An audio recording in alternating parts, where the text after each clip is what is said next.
Hello ಗೆಳೆಯರೆ, welcome to S P Kannada channel. ಈ ಒಂದು ವಿಡಿಯೋದಲ್ಲಿ ಗಣರಾಜ್ಯೋತ್ಸವ 2026 ಸುಂದರ ಭಾಷಣ ನೋಡ್ತೋಣ. ಹರಿ ಒಂದು ಭಾಷಣ ಅಂತಕ್ಕಂಥ ಇಷ್ಟ ಆಯ್ತಾ? ಇಷ್ಟವಾದ್ರೆ ಒಂದು ಲೈಕ್ ಅನೇಕ ವಿಡಿಯೋ ಪ್ರೋತ್ಸಾಹ ತುಂಬ ಸಿಗುತ್ತೆ. ಇನ್ನೊಬ್ರು ವಿಷಯ ಸಾಧ್ಯ ಇಂಥ ಅನೇಕ ವಿಡಿಯೋ ಚಾನಲ್ ಸಬ್ಸ್ಕ್ರೈಬ್ ಆಗಿ.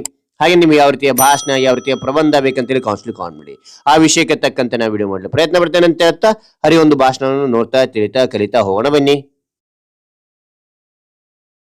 ಈ ಸಭೆಯಲ್ಲಿರುವ ಗಣ್ಯಮಾನ್ಯರೇ, ಪ್ರಾಂಶುಪಾಲರೇ, ಶಿಕ್ಷಕರೇ, ಪೋಷಕರೇ ಹಾಗೂ ನನ್ನ ಎಲ್ಲಾ ಸ್ನೇಹಿತರಿಗೂ ನಮಸ್ಕಾರ. ಇಂದು ನಾವು ಭಾರತದ 77ನೇ ಗಣರಾಜ್ಯೋತ್ಸವವನ್ನು ಆಚರಿಸುತ್ತಿದ್ದೇವೆ. ಈ ದಿನವು ಕೇವಲ ಒಂದು ಹಬ್ಬವಲ್ಲ, ಇದು ನಮ್ಮ ದೇಶದ ಸ್ವಾತಂತ್ರ್ಯ ಮತ್ತು ಸಂವಿಧಾನದ ವಿಜಯೋತ್ಸವವಾಗಿದೆ.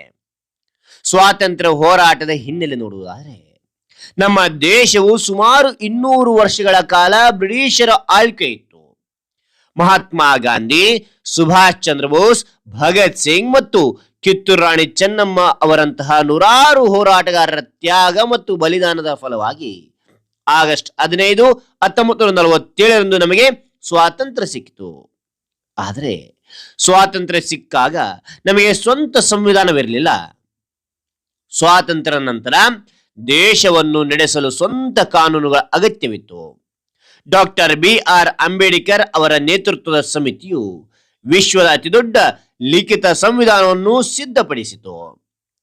ಜನವರಿ 26, 1950 ಈ ಸಂವಿಧಾನವು ಜಾರಿಗೆ ಬಂತು. ಆ ದಿನ ಭಾರತವು ಅಧಿಕೃತವಾಗಿ ಸಾರ್ವಭೌಮ ಪ್ರಜಾಸತ್ತಾತ್ಮಕ ಗಣರಾಜ್ಯವಾಗಿ ಹೊರಹೊಮ್ಮಿತು. ಈ ದಿನವು ಪ್ರಜಾಪ್ರಭುತ್ವದ ಮಹತ್ವವನ್ನು ನೆನಪಿಸುತ್ತದೆ. ಈ ದಿನದಿಂದ ಭಾರತದ ಪ್ರಜೆಗಳೇ ದೇಶದ ನಿಜವಾದ ಮಾಲೀಕರು ಎಂಬ ಅರ್ಥವನ್ನು ಹೊಂದಿದೆ. ದೇಶದ ಆಡಳಿತದಲ್ಲಿ ಜನರೇ ಪ್ರಮುಖ ಪಾತ್ರ ವಹಿಸುತ್ತಾರೆ ಎಂಬುದನ್ನು ಇದು ಸಾರುತ್ತದೆ. ಸಂವಿಧಾನವು ನಮಗೆ ಸಮಾನತೆ ಮತ್ತು ಸ್ವಾತಂತ್ರ್ಯದ ಹಕ್ಕುಗಳನ್ನು ನೀಡಿದೆ.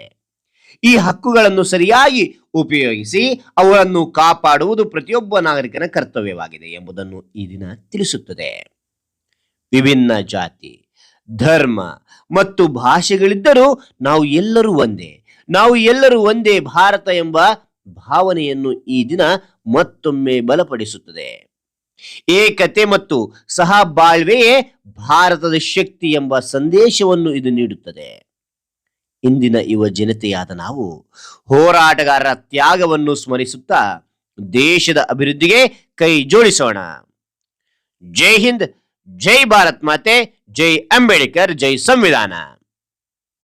ಹಾಗಾದ್ರೆ ಈ ಒಂದು ಭಾಷಣ ಅಂತಕ್ಕಂಥ ಇಷ್ಟವಾದ್ರೆ ಒಂದು ಲೈಕ್ ಅನೇಕ ವಿಡಿಯೋ ಪ್ರೋತ್ಸಾಹ ತುಂಬ ಸಿಗುತ್ತೆ. ಇನ್ನೊಬ್ರಿಗೂ ಶೇರ್ ಮಾಡಲು ಸಾಧ್ಯ ಇಂಥ ಅನೇಕ ವಿಡಿಯೋ ಚಾನಲ್ ಸಬ್ಸ್ಕ್ರೈಬ್ ಆಗಿ. ಮತ್ತೊಂದು ಹೊಸ ವಿಷಯದೊಂದಿಗೆ ಮತ್ತೊಂದು ಹೊಸ ವಿಡಿಯೋದಿಂದ ಭೇಟಿ ಆಗ್ತೇನೆ. Thank you for watching. Bye.